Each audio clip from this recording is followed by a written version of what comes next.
どこですか、ここ。ここは、もう買って知ったる場所じゃないですか。いや、そうでもなかったです。帰ってきてみたら。そうなんですね。今日はだからどこに来ているかというと、はい。桜井貴弘さんのはい。故郷である愛知県岡崎市ですね。はい。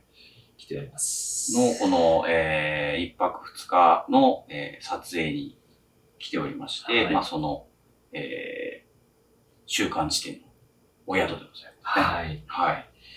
まあ、一日朝から岡崎を、まあ、2、3カ所駆け巡りまして、はい。まあ今一旦落ち着いて、はで、まあ出張版っていうんですか、これ。そうですね。RPG 外伝川東区出張版。出張版。はまあちょっと山口カメラマンから、ね、差し入れが入ってますね。い。これ持ってきたんですね、あの人。そうですね。あの人とかもそこにいますけど。今回おっさん3人で来てるんですけどね。そう。ちょっと、山口さん。いただきます。いいですか？どうぞ。本当は炭酸がおすすめなんですけどね。炭酸割りは僕は。ちょっと今日なかった。売ってなかったんですか？炭酸売り切れてあ、売り切れてた。なるほど。ました。いつもどれぐらいなんですか？私割と薄めなんですよ。これ、こんな感じ。そんな感じ。これで、ちょっと回してください。もう、すでにいい香りしますから、この段階で。どうですかこれぐらいですか？はい。いつもの乾杯。ですね。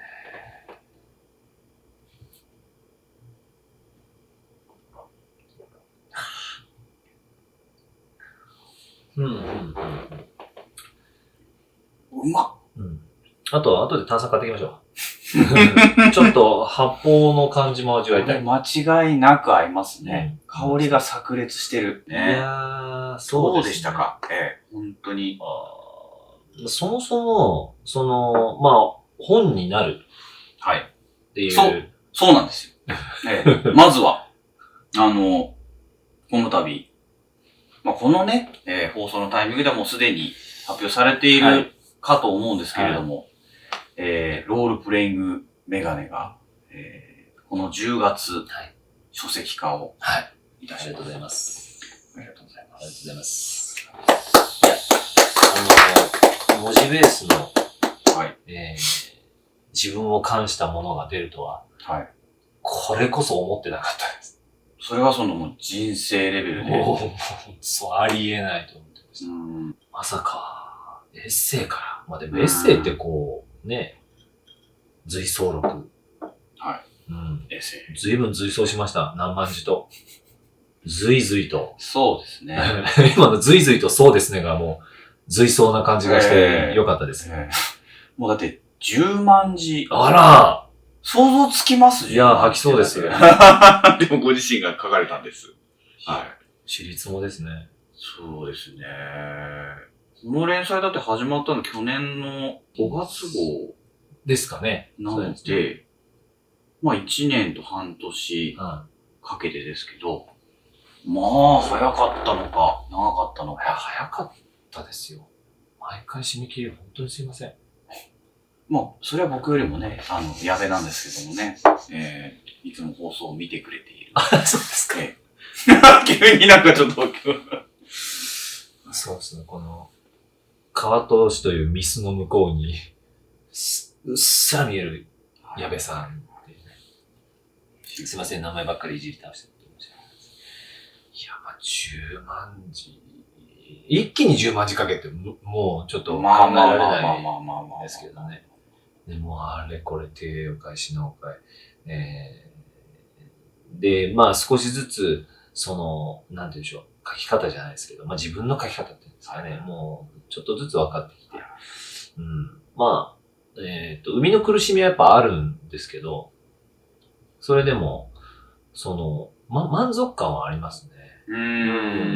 割とこう自己満足度が高い。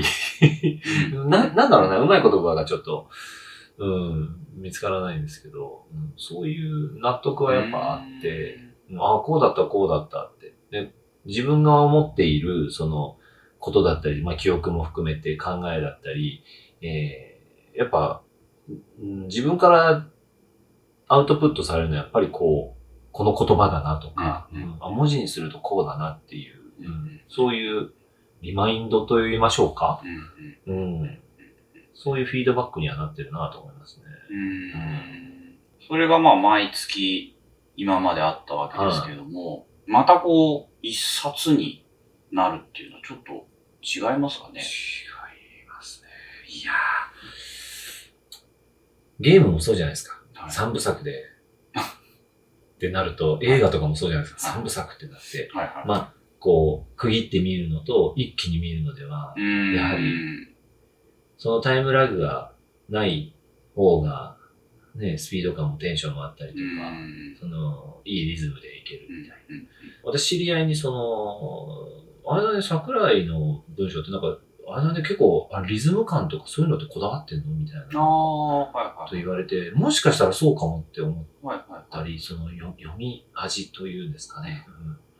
その辺は、ここちょっと嫌だなって。まあ、完璧にできてはいないんでしょうけど、それでも自分の中で、ちょっとこだわってる部分とかあったりとかして、そういう積み上げも多少なりあるのかな。それがまあ一冊にこう、なるわけなので、でもこう、ちょっと前の原稿とか絶対ここ気になるなってとこいっぱいあるんだろうなと思って。ということで、これから、まだまだ作業は、そうなんですよ。缶詰というですね、日程も、丸2日、抑えさせていただいてます。で、部屋ももう、用意しました。山の上ホテルですか？違います。違います。もうちょっと揉めましょうよ。揉めるとこじゃない。決まってます。都内某所。都内某所。まあそうですよね。都内某所ですね。そこでまたなので、通して読み返していただいて、直していただくと。河津さんって読むの好きなんですよね、当然。その文字を。まあ。趣味活字をですよね。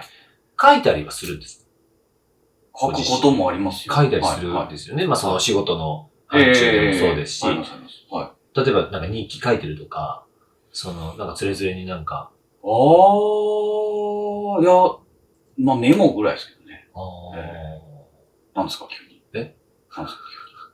いや、なんか、やっぱその文字を、月1で、あれぐらいの、塊の文字と付き合うようになってから、ちょっとなんていうんですよね、自分の中のその改変みたいなのがやっぱちょっと起こってて。いや、起こってます。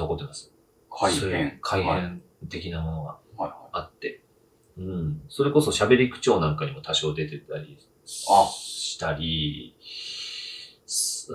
これエッセイじゃない、なんかインタビューのチェックとか、そのコメントくださいとかっていうところも、また言葉選びの、感覚がちょっと変わってきたりとかしてて、影響出てるかもって思いますね。少し、脳みその中の、今まで繋がってなかったところが。なるほど。この仕事始めて25年にしてまた、新しい扉が。そうですね。観音開きで。はーって。まあでもだとしたらね、で、それで、まあまたその故郷に戻って今来てるっていうのは、ちょっとまた違う発見もありましたか？ありました。まあルーツ辿るようなところもあったじゃないですか。岡崎到着しまして、井田小学校。岡崎市立井田小学校。私が通ってた、ですね。お伺いしまして。実に、まあ、35、5年ぶりか。そうですね。そうなりますね。その時卒業して、小学校6年生12歳で卒業して考えるとやっぱ35年ぶり。まあ、当然変わってまして、まあ変わってたんだけど変わってないところもあって。校舎は、おぼろげ。あったような、ここは歩いたこの廊下渡ったような、そういうぼんやーっとした感じだったんですけど、グラウンドはめちゃくちゃ思い出しました。あの広さ。めちゃくちゃ広いんですよ、本当に。だって、全校生徒がもう1200人近い。で、今も増え続けてる。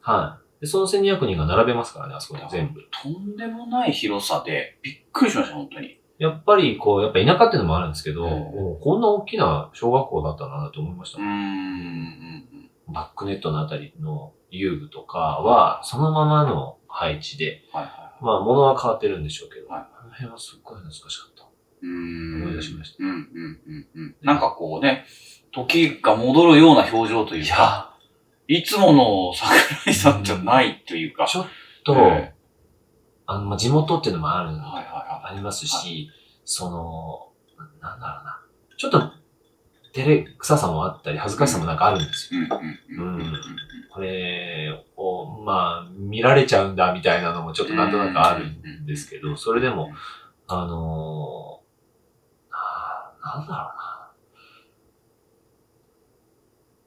うな。だんだん忘れてっちゃうし、覚えてることもありますよ。で、覚えてることもあるんですけど、それでもやっぱ忘れちゃうのって仕方ないなと思いつつ、で、まあそういうもんだよなと思いつつ、でも今日行ってみたら、やっぱり、なんて言うんでしょう。こう、忘れたくない部分もあったり、まあ、それに紐づく部分で、まあその新たに思い出したりとか、そういうこともあったりして、なんともこう、なんて言うんでしょうね。子供と、それこそ、10歳前後の頃の自分と、今の47の自分が、なんかこう、ぐちゃぐちゃにこう混ざったような、そういう状態でいましたね。あとなんかちょっとこう目線が低い感じの、その世界がちょっとなんか小学校の視野というか、視界だったのもすごい面白かったし。ぜひ写真でね、見ていただきたいんですけれども、小学校の教室お邪魔させていただいて、もう座った瞬間っていうのはもうまあ頭身がおかしい。おかしい。この状態。なかなか。手付けだったんだ。そっからの岡崎城西高校。はい。ここもでかいですよ。とにかく共通しているのはでかい。はい。広い。はい。小学校の頃もその校長教と、あと、イダッキー。はい。謎のキャラクターがね、謎のキャラクター出迎えてくれましたけども。イダッキー。まあ他2、3人の方が、それなりのこう距離感で接してくれたんですけど、もう、城西高校は違います。もうゼロ距離です。全員がゼロ距離です。そうですね。本当に。すごかったですね。いろんなね、ことが。でも本当に天文ドームとか、桜井さんが1年生の時に入ってらっしゃったテニス部、テニスコートとか、またいろんな動きを見せてくださいました。はい、ムーブを。当時の16から18までの私のムーブを。だいぶ、なんて言うんでしょうね。それはあの頃のままじゃないけど、でも、やっぱなんか、あれですね。勘違いしちゃうっつうか。若い気分になっちゃうもんですね。なるほど。なるほど。小学校の頃はそわそわしちゃうし、高校になってくるとなんかちょっとその学校の、なんか、かったるい感じとかもあって、なんかこの空気感。小学校の頃ってやっぱポップじゃないですか。その、教室の中もポップだし、そのひらがななんかもなんかこう可愛い印象だったりするんですけど、高校ってやっぱりなんかこうスッキリして、なんか、なんだろうな。割と無機質というか、ちょっと硬い感じが出てくるじゃないですか。やっぱりこのちょっとやっぱ息苦しさがあったなとか、そういうのも思い出しつつ。で、まあ、今日は一旦、岡崎での撮影は、ここまでで、明日はいよいよ、大本丸である、米屋桜井突撃。いやー。これ何度か、親との、接触を試み、交渉を重ね、勝ち取った奇跡的な権利なので。なるほど。はい。その割には明日の朝、喫茶店で合流するフランクな展開だと聞いてますけども。うちの母を、イベントに出したいっていうオファーが来たんですよ。鈴村健一さんから。鈴村さんが。鈴村さんが、イベント出てくれないかなって言って、おって言ったら、いやお母さんなんだけど、つって、みたいな。で、いろいろ、こういう企画があって、フラッシュアイデアの一個なんだけども、もしかしたら、それが実現可能だったら、そういう企画もちょっと考えてるんだけど、軽くでいいから着てみてくれないみたいな。で聞いてみたら、母に、顎足枕はどうなってんだって聞かれて、なんでそんな言葉知ってんのみたいな。要は食事代、要は足代、要は泊まる場所ですね。ちょっと急に会うのが怖くなってきたんですよ。そういう言葉を、こう駆使してくる母親なんで。なるほど。そうなんですよ。そのイベント出演が実現しなかったのは、父に止められたからっていう。